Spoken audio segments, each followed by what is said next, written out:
Hi friends, എല്ലാവർക്കും പുതിയൊരു വീഡിയോയിലേക്ക് സ്വാഗതം. പ്രഭാവതി പാർവതിയോട് പറയും, ഇനി എന്തെങ്കിലും നെറുകെട്ട പ്രവൃത്തി നിന്റെ ഭാഗത്തു നിന്നുണ്ടായാൽ പാർവതി, ഇനി നിന്നെ ഞാൻ ഈ കുടുംബത്തിൽ വെച്ചു വഴിക്കില്ല, ഓർത്തോ നീ എന്ന് പറഞ്ഞിട്ട് പ്രഭാവതിയും പ്രതാപനും കൂടെ അവിടെ നിന്ന് പോവുകയാണ്. അപ്പോൾ പാർവതി മനസ്സിൽ വിചാരിക്കും, എന്നെ ഇങ്ങനെ അവർ ഭീഷണിപ്പെടുത്തണമെങ്കിൽ എന്തൊക്കെയോ അവർ ഭയപ്പെടുന്നുണ്ട്, എന്തൊക്കെയോ അവർ മറയ്ക്കാൻ ശ്രമിക്കുന്നുണ്ട്, അതെന്താണെന്ന് കണ്ടുപിടിക്കണം. അതേസമയം ജാസ്മിൻ ജിതിനുമായി സംസാരിക്കുകയാണ്. ഏട്ടൻ ഇവിടെ സുഖമല്ലേ? അപ്പോൾ ജിതി പറയും, ഇതിനകത്ത് കിടക്കുന്ന എന്നോട് സുഖവിവരം ചോദിച്ചിട്ട് എന്താണടി കാര്യം? എ സിയിൽ കിടന്നുറങ്ങിയിരുന്ന ഞാനാണിപ്പോൾ കൊതുകിൻ്റെ കടിയും കൊണ്ട് ഇപ്പോൾ തറയിൽ കിടക്കുന്നത്. ആഹാരം പോലും ഇവിടെ റേഷനാണ്. അതും ചിലപ്പോൾ കയ്യൂക്കുള്ളവർ തട്ടിക്കൊണ്ടു പോയി എന്ന് വരും. ശരിക്കു പറഞ്ഞാൽ ഇതിനകത്ത് കയറിയതിൽ പിന്നെ ശരിക്കും നൂണ്ടിട്ടോ ഉറങ്ങിയിട്ടോ ഇല്ല. നരകമാണ് ഇവിടെ, നരകം. ആരും അറിയാതെ ഒന്ന് ഫോണിൽ സംസാരിക്കാൻ പോലും വാർഡന് കൊടുക്കണം കാശ്. പക്ഷേ എൻ്റെ ശ്രദ്ധ ഇപ്പോൾ അതിലൊന്നുമല്ല ജാസ്മിൻ. ഇവിടെ നിന്ന് ഇറങ്ങുന്നതിന് മുമ്പ് എനിക്ക് പാർവതിയുടെ മരണ വാർത്ത കേൾക്കണം. ഞാൻ അതിനു വേണ്ടിയാണ് കാത്തിരിക്കുന്നത്. അപ്പോൾ ജാസ്മിൻ പറയും, ഞാൻ പറഞ്ഞില്ലേ ഏട്ടാ, പാർവതിക്കിപ്പോൾ ഇരട്ടി ശക്തിയാണ്. അവൾ പറയുന്നതിനെല്ലാം സപ്പോർട്ട് ചെയ്ത് വിശാൽ ഇപ്പോൾ എപ്പോഴും അവളുടെ കൂടെ തന്നെയുണ്ട്. കമ്പനിയുടെ ചെയർപേഴ്സണും ആക്കി അവളെ. ഇത് കേൾക്കുമ്പോൾ ജിതിൻ ചോദിക്കും, അവനും അവളും അത്രയ്ക്കടുത്തോ? അവനും അവളോടുണ്ടായിരുന്ന താല്പര്യക്കുറവൊക്കെ മാറിയോ? അപ്പോൾ ജാസ്മിൻ പറയും, ഇപ്പോൾ രണ്ടുപേരും അടയും ചക്രയും പോലെയാണ്. അവൾ എന്ത് മായം കാട്ടിയിട്ടാണ് എന്നറിയില്ല. വിശാലിപ്പോൾ അവളുടെ മായിക വലയത്തിൽ വീണ് കിടക്കുകയാണ്. ഇനി അവരെ അത്ര പെട്ടെന്നൊന്നും വേർപിരിക്കാൻ പറ്റുമെന്ന് എനിക്ക് തോന്നുന്നില്ല. വിശാലിനെ കല്യാണം കഴിക്കണം എന്ന എൻ്റെ ആഗ്രഹം പാഴാകുമോ എന്നാണ് ഇപ്പോൾ എൻ്റെ പേടി. അപ്പോൾ ജിതിൻ പറയും, ഇങ്ങനെ നിരാശപ്പെടരുത് ജാസ്മിൻ, നിന്റെ ആഗ്രഹം ഞാൻ നടത്തിത്തരും. അപ്പോൾ ജാസ്മിൻ പറയും, ഇതിനകത്ത് കിടക്കുന്ന ചേട്ടന് എന്ത് ചെയ്യാൻ പറ്റും? അപ്പോൾ ജിതിൻ പറയും, പാർവതിയെ എന്നേക്കുമായി ഒഴിവാക്കിയാൽ നിനക്ക് നീ ആഗ്രഹിച്ചതുപോലെ വിശാലിനൊത്ത് ഒരു ജീവിതം കിട്ടില്ലേ? പക്ഷേ എങ്ങനെ അതിന് സാധിക്കൂ ഏട്ടാ? അത് ഞാൻ പറയാം. അതിനു മുമ്പ് നീ അവിടുത്തെ ബാക്കി വിശേഷം കൂടി പറ. പ്രഭാവതിയെയും പ്രതാപനെയും അവിടുന്ന് കെട്ടിക്കാറായോ? അതിനുവേണ്ടി നിന്നെ പറഞ്ഞേൽപ്പിച്ച കാര്യങ്ങളൊക്കെ എന്തെങ്കിലും പുരോഗതിയുണ്ടോ? അപ്പോൾ ജാസ്മിൻ പറയും, പ്ലാൻ ചെയ്തതുപോലെ പ്രഭാവതിയും പ്രതാപനും കൂടി സംസാരിക്കുന്ന വീഡിയോ രഹസ്യമായി ഞാൻ ഫോണിലെടുത്തു. പക്ഷേ അതും പാർവതി എങ്ങനെയോ അറിഞ്ഞു. ഇത് കേൾക്കുമ്പോൾ ജിതിൻ ചോദിക്കും, പാർവതി അത് എങ്ങനെ അറിഞ്ഞു? അറിയില്ല ഏട്ടാ, അവൾക്ക് എന്തോ മാതൃകകൾ അറിയാമെന്നാണ് എനിക്ക് തോന്നുന്നത്. അവൾ ആ കാര്യം വിശാലിനോട് പോയി പറഞ്ഞു. പിടിക്കപ്പെടും എന്നാണ് ഞാൻ വിചാരിച്ചത്. പക്ഷേ ഭാഗ്യത്തിന് തലനാരഴിക്കാണ് രക്ഷപ്പെട്ടത്. അപ്പോൾ ജിതിൻ പറയും, അപ്പോൾ പാർവതി ഒരുപാട് വളർന്നു അല്ലേ? ഇനി അവളെ വളരാൻ അനുവദിക്കാൻ പാടില്ല. കൊല്ലണം, ഉടനെ അവളെ കൊല്ലണം. അതെങ്ങനെയേട്ടാ? അപ്പോൾ ജിതിൻ പറയും, അവൾ ഭയങ്കര ഭക്തിയല്ലേ, അവളുടെ ആ ഭക്തി ഉപയോഗിച്ച് തന്നെ അവളെ നമുക്ക് തീർക്കണം. എന്നിട്ട് പാർവതിയെ തീർക്കാൻ ഒരു പ്ലാൻ ജാസ്മിന് പറഞ്ഞു കൊടുക്കാൻ കേട്ടോ. എന്നിട്ട് പറയും, ഇനി ഞാൻ കേൾക്കുന്നത് അവൾ ചത്തു എന്ന വാർത്തയായിരിക്കണം എന്ന് പറഞ്ഞിട്ട് ജിതിനകത്തേക്ക് പോവുകയാണ്. ഇവരുടെ ഈ സംസാരമെല്ലാം മണിക്കൂട്ടൻ കേട്ടിട്ടുണ്ടായിരുന്നു കേട്ടോ. പിന്നെ കാണിക്കുന്നത് പാർവതി കാപ്പി വയ്ക്കാൻ ഗ്യാസ് കത്തിക്കാൻ തുടങ്ങുമ്പോഴാണ് അച്ചമ്മ പാർവതിയെ വിളിക്കുന്നത്. അച്ചമ്മ വിളിച്ചത് കേട്ടതും പാർവതി ഗ്യാസ് ഓഫാക്കാൻ മറന്നിട്ട് അവിടെ നിന്ന് പോവുകയാണ് കേട്ടോ. അപ്പോഴാണ് ഒരു കോഫി വേണം പാർവതി എന്ന് പറഞ്ഞിട്ട് വിശാൽ അടുക്കളയ്ക്ക് വരുന്നത്. പാർവതിയെ അടുക്കളയിൽ കാണാത്തത് കൊണ്ട് വിശാൽ തന്നെ ഒരു കോഫി ഉണ്ടാക്കാം എന്ന് വിചാരിച്ച് കാപ്പി ഉണ്ടാക്കാൻ തുടങ്ങുകയാണ് കേട്ടോ.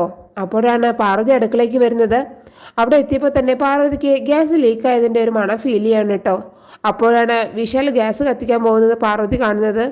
അത് കണ്ടതും പാർവതി ആകെ പേടിച്ച് വിശാലിൻ്റെ അടുത്തേക്ക് ഓടിപ്പോയിട്ട് ആ ലൈറ്റർ വാങ്ങുകയാണ് കേട്ടോ. എന്നിട്ട് വേഗം ജനലൊക്കെ തുറന്നിടുകയാണ്. അപ്പോൾ ഇത് കാണുമ്പോൾ വിശാൽ ചോദിക്കും, എന്തു പറ്റി പാർവതി, എന്താ കാര്യം? അപ്പോൾ പാർവതി പറയും, ഗ്യാസ് ലീക്കാണ് വിശാൽ സാറേ, സാറിന് മണമൊന്നും വരുന്നില്ലേ? അപ്പോൾ വിശാൽ പറയും, ജലദോഷം ആയതുകൊണ്ട് എനിക്ക് മണമൊന്നും അറിയാൻ പറ്റുന്നില്ല. അപ്പോൾ പാർവതി പറയും, ഇപ്പോൾ സാറ് ഗ്യാസ് കത്തിച്ചിരുന്നെങ്കിൽ എന്താകുമായിരുന്ന അവസ്ഥ? എന്താവാൻ, ഞാനിപ്പോൾ മേലോട്ട്.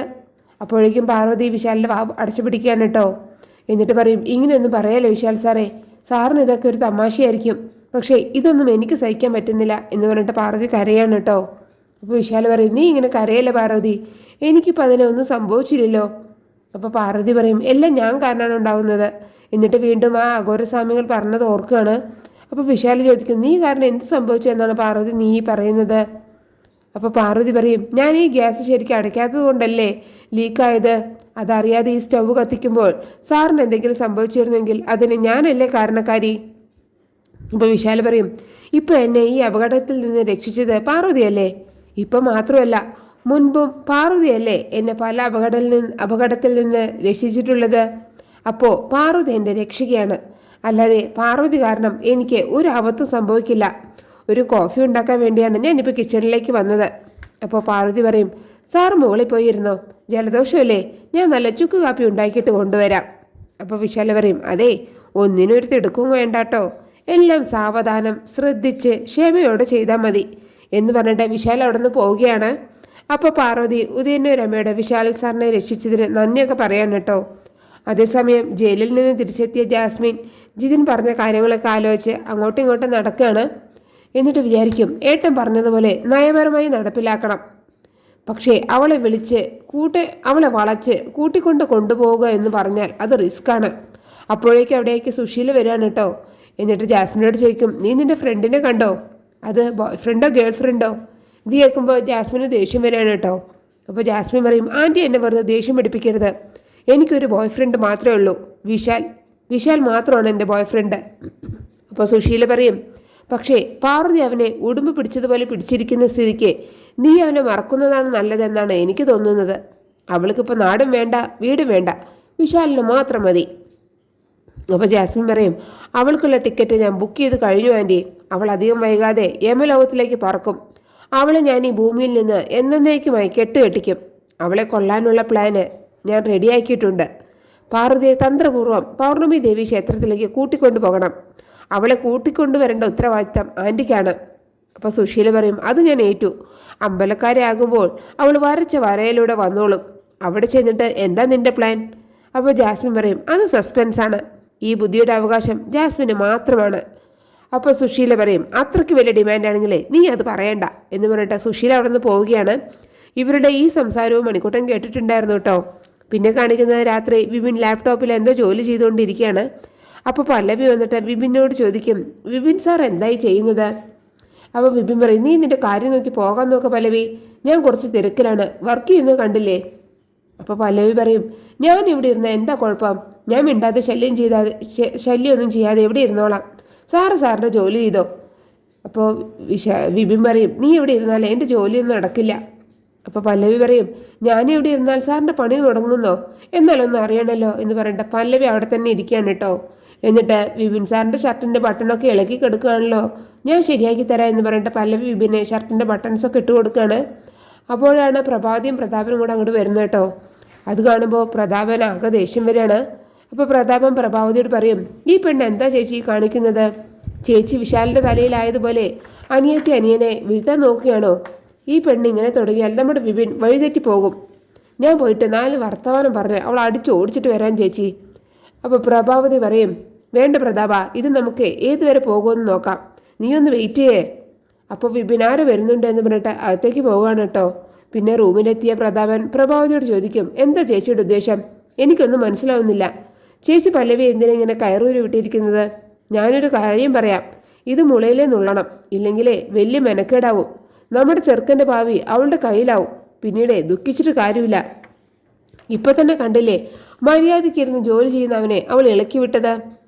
അപ്പോൾ പ്രഭാവതി പറയും, നമ്മളിപ്പോൾ ആവേശം കാണിച്ചിട്ട് ഒരു കാര്യമില്ല പ്രതാപ, അവളുടെ പ്രായം അതല്ലേ, നമ്മൾ തടയാൻ നോക്കിയാലും അവൾ ഇത് തന്നെ ചെയ്യും. അപ്പോൾ പ്രതാപൻ പറയും, പറയേണ്ടതുപോലെ പറഞ്ഞാലേ അവൾ പേടിച്ച് ഒതുങ്ങിക്കോളും. പിന്നീട് അവൾ അവൻ്റെ നിഴൽ വട്ടത്ത് പോലും വരില്ല.